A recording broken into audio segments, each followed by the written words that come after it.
Parents with kids who attend the Ridgefield School District aren't sure if their students will be going back to class on Monday. Welcome to KGW News at 5. I'm Christine Pitawanich. Teachers went on strike, and all last week classes were canceled. At this point, the teachers union and district are still bargaining. Their next bargaining date is set for Sunday morning. The union wants more money for mental health supports and special education students. The district says it's doing the best it can within its budget constraints. In a statement, the district says it believes it reached an agreement with teachers on most of the outstanding issues. But again, a final deal has not been agreed on yet. Meantime, workers for timber company Weyerhaeuser are also on strike tonight. The nearly 1,200 union members across Oregon and Washington are asking for wage increases and better retirement options. The Weyerhaeuser senior vice president and chief administration officer says the company will continue to negotiate with the union and that they're working to minimize supply disruptions.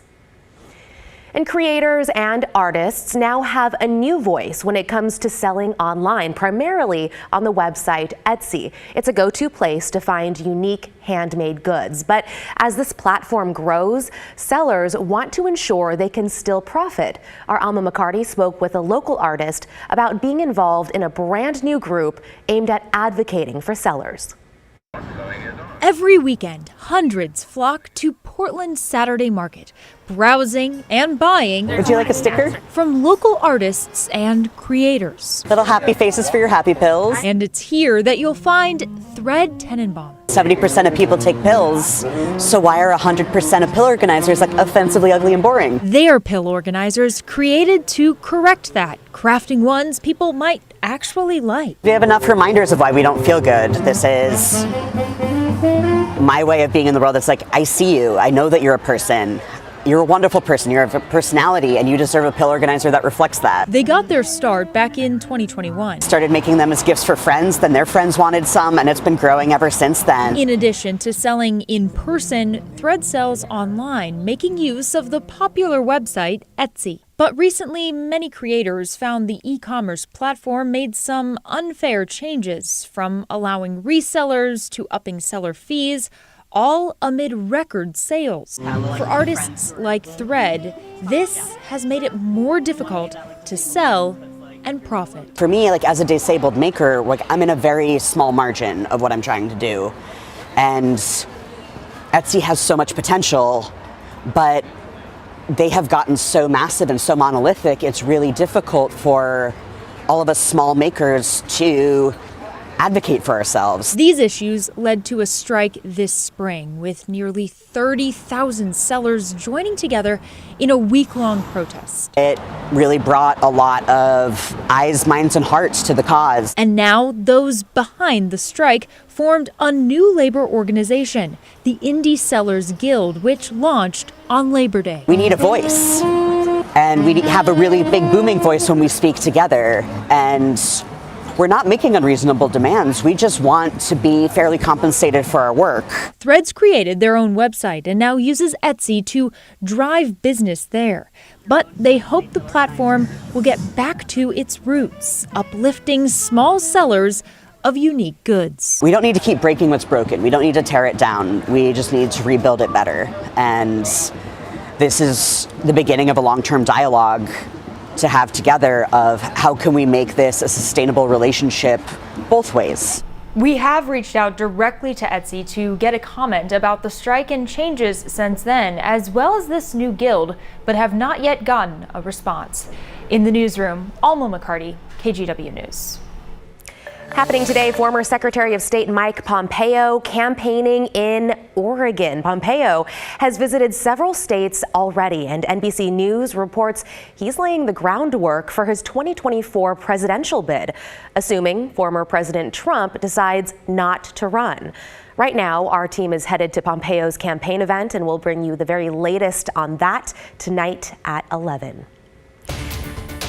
In Vancouver, the man accused of trying to light Mayor Anne McInerney-Ogle's house on fire appeared in court Thursday morning. Aiden Murray was arrested Wednesday after police say he broke into a Mexican restaurant. Now, it's still unclear how they connected him to the attempted arson case at the mayor's house on Monday night, but They say he's a suspect. The judge set his bail at $500,000. Murray made one statement about trying to seek treatment, but was told to remain silent. We talked with the mayor earlier this week. She says she's glad the suspect was found quickly. The police have done, and the fire marshal have done a wonderful job of collecting evidence and videotaping and security and such. Murray will be back in court later this month. And tonight, 2 suspects are in the Marion County Jail after a gun and drug bust. On Friday, deputies responded to a car break-in in Staten. Deputies, along with county detectives, found 2 people, and that's what led to investigators then finding what you see in this picture. Stolen guns, they say, bullets, and a quarter-pound of methamphetamine. The 2 people arrested are facing multiple charges, including a felony for having the firearms. And tonight we're waiting to see what, if anything, will happen to 3 students after a serious scare involving what looked like a gun at a local high school. Thankfully, no one was hurt in all of this, but Clackamas High School went into lockdown just before noon on Friday after a Snapchat video surfaced of a student wearing a ski mask and holding what looked like a pistol in a school bathroom. Deputies swarmed the campus and parents raced to get their teens. Police later found out the gun in the video was a replica, but as you can imagine, a lot of parents rushed to the school as news of this incident spread. It is, and it shouldn't make everyone sick to their stomach. I'm sorry. It's a world we live in, and these kids shouldn't have to. I have students within this district, and anytime any kinds of these messages go out, it is scary, but something we certainly have to take seriously, no matter what the level of threat it might be. And obviously we did that today. We took that very seriously. Again, investigators located 3 students that they believe were in the video, but too soon really to say if anyone will be charged. School boards across the country have become hotbeds of division. KGW has covered a number of these heated board meetings in our region, and now an update out of Salem-Keizer Public Schools. This week, district leadership decided to revert back to virtual school board meetings after threatening behavior at the last in-person meeting. District security launched an investigation into the board meeting from August, and a report found adults supporting a couple groups contributed to the escalated tension. Some attendees were followed to their cars, screamed at, and called racists and white supremacists. And what we're really seeing is two sides of ideological issues.